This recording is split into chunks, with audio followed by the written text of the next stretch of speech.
In today's video, I'm going to talk to you about how you can make your varsity basketball team. Let's get down to it. So right off the bat, sometimes, depending on the school, it may be harder than others. For example, if you're going to a big school, let's say 3,000 to 5,000 student or bigger school, it may be extremely hard.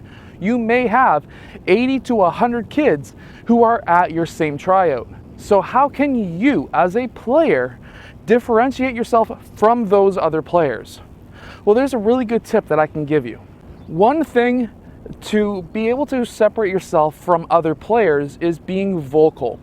Whether this be in drills or when you're playing in your scrimmage, being vocal can really set you apart from the other players at your tryout. So let's say, for example, you're in a drill at tryouts and you've got a few players at the tryouts who maybe aren't as great as you, or a few others who are missing their shots and missing them badly or not. It doesn't matter. What are some things that you can do to be able to separate yourself from others? And that is to be vocal with those teammates, saying, hey, that was a good shot, keep on working, you're gonna get the next one.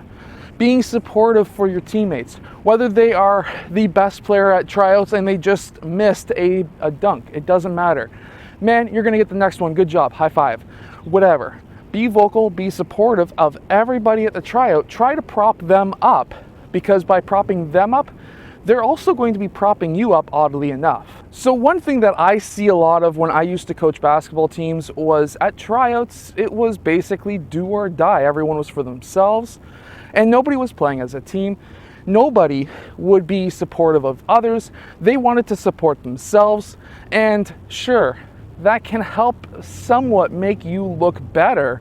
However, at the same time, if you're not supporting your teammates, they're not going to be supporting you back. If you're going in as maybe the 25th best player out of 80, and you're going in and being supportive of others, even being supportive of the best players there, guess what? In scrimmage time, they might start passing to you. In scrimmage time, they might start giving you tips. Hey, I'm going to set you a screen. This means screen. I'm going to be setting you a screen. Use it. Attack your man because he's slower than you. Or attack my hedge, which is my defender, because he's slower than you and you can get past him. Now, your teammates who are even better than you are now supporting you because you've supported them, which then might make you into the top 12, even though you may not be a top 12 player. Being vocal is also a continuation when it comes to scrimmage time. For example, if your man, the guy you're defending, let's say you're playing a man-to-man in scrimmage, and he's going up to set a screen on the ball handler, let's say you're the ball handler, guess what? You can't just stay here and say nothing and just watch it happen. No, you have to be vocal on defense. If you haven't learned this already, this is something that will maybe at first make you feel weird because you're being vocal. However, at the same time, it's going to be really helpful for your teammates. And if the coaches hear you being vocal and nobody else, guess what? You are now their defensive stopper and you may just make the team. So for example, somebody's going up and setting a screen on the right side, say screen right, screen right. Or if you know the player's name who's screening for, guess what? Bob, screen right, Bob, screen right. How about this? Another one, I got hedge, which means that I'm going to be popping out for that screening player. And that tells that player who's getting screened, hey, cover the roll man until I recover, and then you can pop back out. Being vocal on defense helps. Or if you're playing in a man-to-man defense, or in a zone defense, and let's say you're playing a 2-3, and the middleman is playing up high because there's somebody up in the high post who has the ball, or maybe doesn't have the ball, whatever. And you are playing the wing, the corner. And let's say you have somebody who just cut across baseline. Guess what? If you know the guy's name, Bob, baseline, Bob, baseline. Or if you don't know the guy's name, watch baseline, middle watch baseline. Something like that. Everyone has different wording. Everyone has a different saying for this. However, if you can be vocal and try to talk to your teammates on defense, especially if you're loud. Another one is if the shot goes up, somebody shoots that ball and you're contesting and saying shots up, shots up. That's now telling the other defensive players that, hey, somebody just shot the ball, I need to box out my man and be able to get that rebound. And of course, that does help your teammates. But also, yelling shots up can also distract the player who's shooting. So again, that works both ways. Okay, so we've talked about being vocal as a team player, supporting the rest of your team or players who are at tryouts, and we've also talked about supporting other team or your own team on defense. But what about the skills?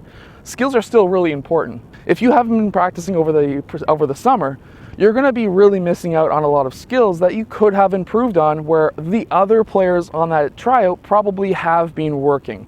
So what are some things that you can work on so that you can at least have a upper edge, or at least hopefully be better? So there's two skills that every single basketball player needs.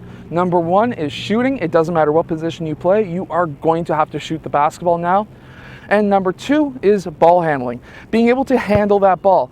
Whether it's just getting that defensive rebound, seeing that there's no outlet and you need to dribble up the court, or being pressured in the full court if maybe you just somehow end up being the ball handler on your team. You need to be able to handle the ball. Or if you're in the half court and you may find yourself out on the perimeter, you need to be able to handle the ball. Those are two skills that every single player needs to have. Now, depending on your position, your ball handling may only consist of maybe a 1 or 2 dribble move to the net. But if you can practice your ball handling, whether it be with 2 balls or maybe if you can just practice with 1, simple drills like this can really help you trying to get faster and faster. Those types of drills can help you. Also, maybe setting up a pylon, or not even having to set up a pylon. Doing a quick crossover back shot, or maybe a quick crossover and then attack. Whatever it may be. Do quick 1 crossover moves in practice before your tryouts. Attack the rim, try to get from the perimeter, the 3-point line, to the rim with only 1 dribble. Do different moves, hop step, jump stop, euro step, layups, floaters. Practice those different moves. And for me, I always would like to have every player being able to do all of those moves if I was a coach. But if you can show the coach that, hey, I'm a competent ball handler, I'm a competent shooter, you just need to be better at vocalization at the rest of the team and maybe a little bit more fit than the rest of the team, and you'll have a chance of making any team really at the high school level. So as a skills trainer here in Hamilton, something that I always do end up seeing a lot of is halfway through August, which is right about now, I start getting contacted by a lot of players. Usually by this time I'm booked full. However, when it comes to players just starting to contact me now, I look at them and I'm like, well, have you been working on your skills? And usually their response has been no. I got caught up in summer. I ended up having a lot of fun, maybe smoking something because it's Canada, or whatever it may be. And sure, that's a lot of fun.